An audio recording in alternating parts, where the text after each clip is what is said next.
Hi guys, here we are on a cold December Las Vegas morning. We have a little bit of frost on the ground. We're going to head out to work with this Rubicon. First thing we're going to do is start it using our remote start.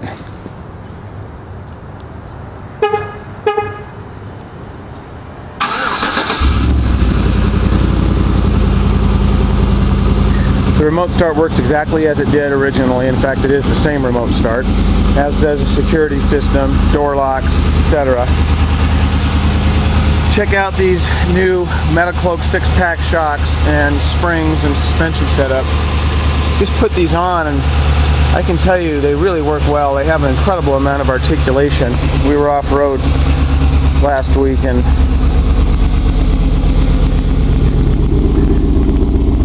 it was amazing how well they went over the rough stuff.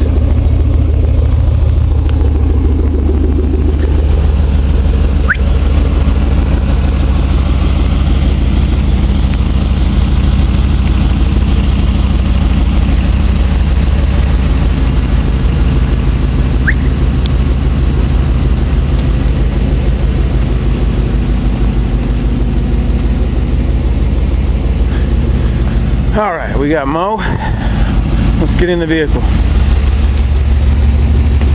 Oops. Got to unlock the doors.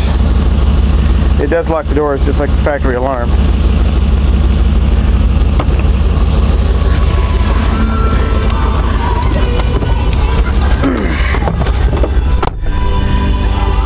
Okay. What you're going to notice is everything looks and appears absolutely stock. If we were to not put the key in and step on the pedal, the engine would die. But let's go ahead and put the key in.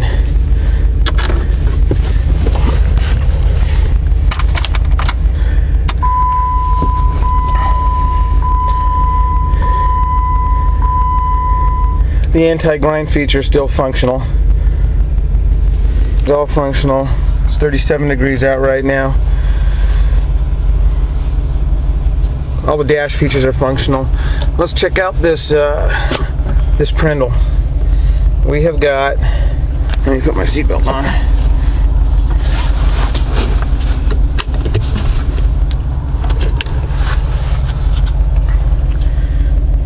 Step on the brake. Park. Reverse. Neutral. Drive.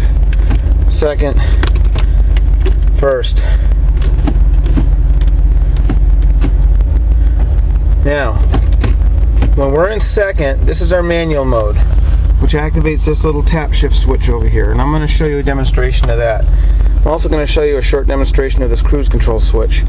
Our new switches incorporate the factory button. They don't look like this. This is an early prototype with a red button. So the new switches, other than the LED, are exactly the same.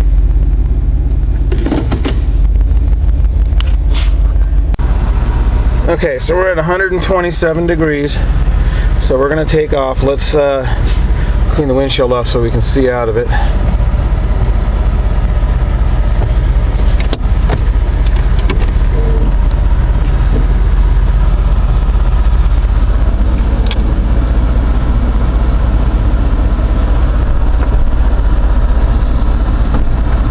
Actually, let's turn on our defroster.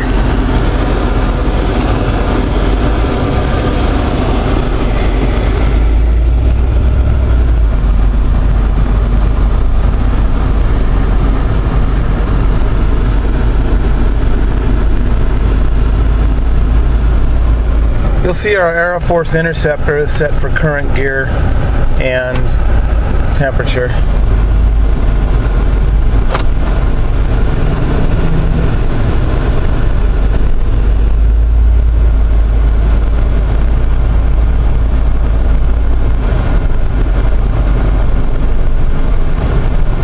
This LS just lopes along. It'll cruise at between 1200 and 1400 RPM, mostly on the streets. I think that's one of the reasons that we're getting good gas mileage. In fact, let me I'm going to put the camera down a second here and see if I can find out what our average mileage is.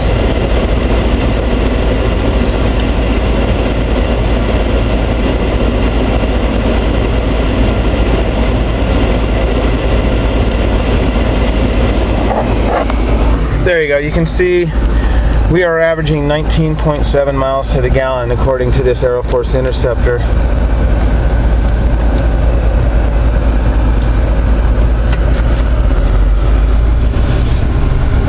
One thing I want to say about this 6.2 is it is very docile. You can see it just idles at 500, 600 RPM, and around town it feels just as docile as the stock 3.8 liter motor. It isn't until you get on it that it's really a monster. There's no engine lope with the variable valve timing, and the gas mileage is excellent.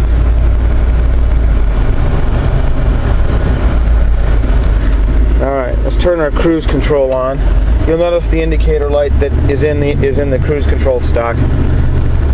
And again, the new switches appear just like the factory switches. We've incorporated a new switch.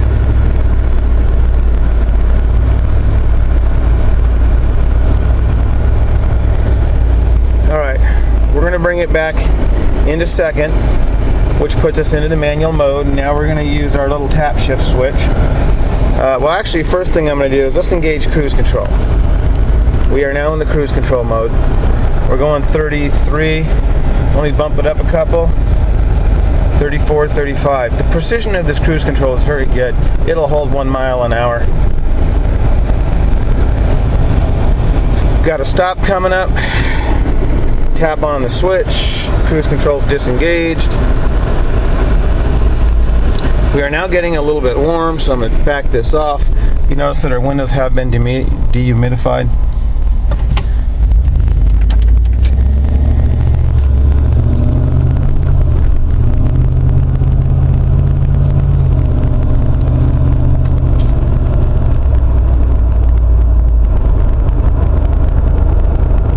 At 6th gear, 1100 RPM, 35 miles an hour. Tap on the switch. We are now in cruise. You'll notice that we are going up a hill.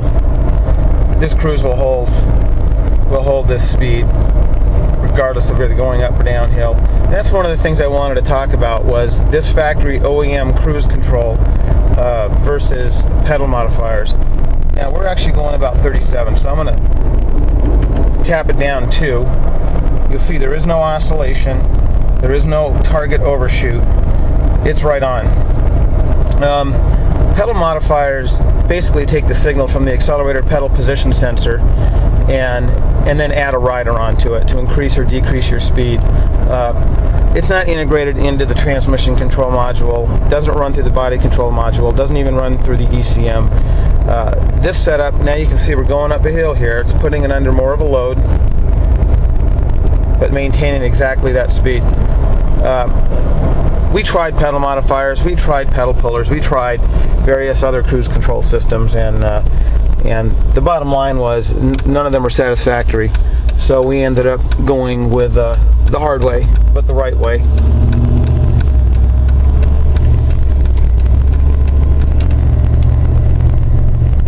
Now, you'll notice that we're still in second. And since I have not used the tap shift switch, this 6L80 will shift as an automatic. Now, when I do use the tap shift switch, the 6L80 will go into the manual mode, and then we can manually shift the transmission. See, our temperature's up to about 194. Our thermostat's at 195, so it'll hold 195 to 200 all day long.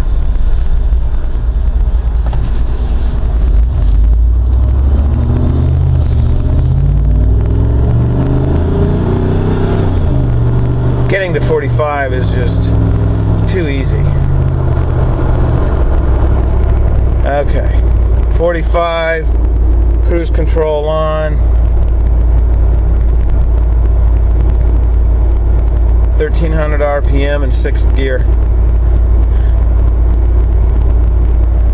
Red light. Cruise control off.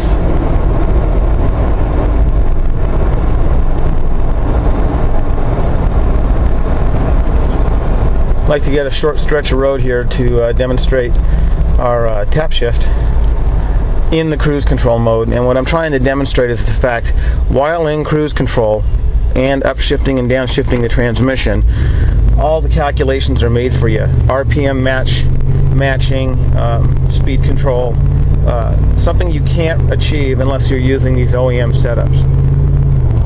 Okay, here we are again, 45 miles an hour, cruise control on. We're in manual mode because we're in second. Now I'm going to come down here to our switch. 1, 2, 3.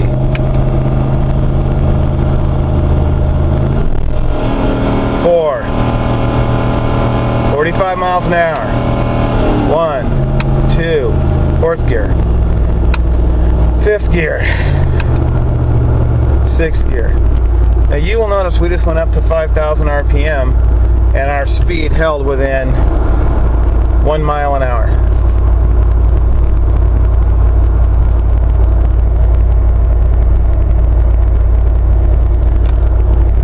As far as the power goes,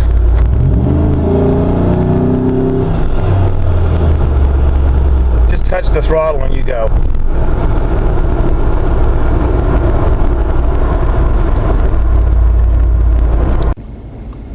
Alright guys, we stopped off and got Mo some cheese, his favorite food, and we are back. Let's demonstrate the one-touch start, or the tap start, whatever you want to call it. Just hit the key and it does the rest.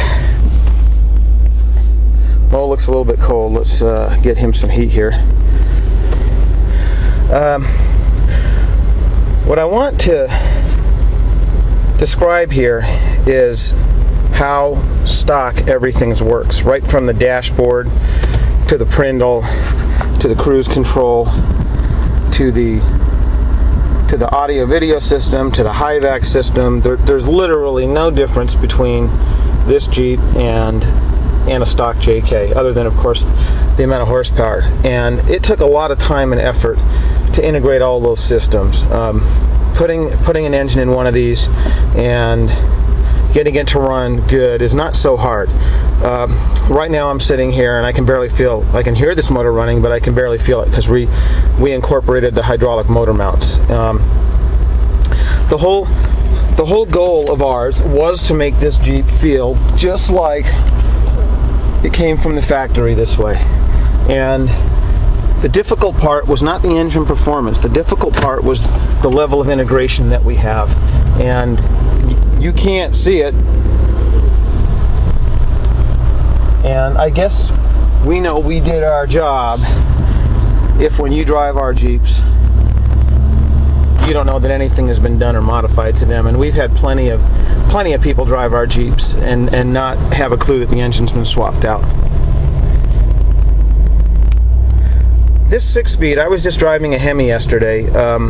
This 6-speed operates completely differently than the Chrysler 5-speeds. Even the new Chrysler 5-speed, it always seems to be in the right gear.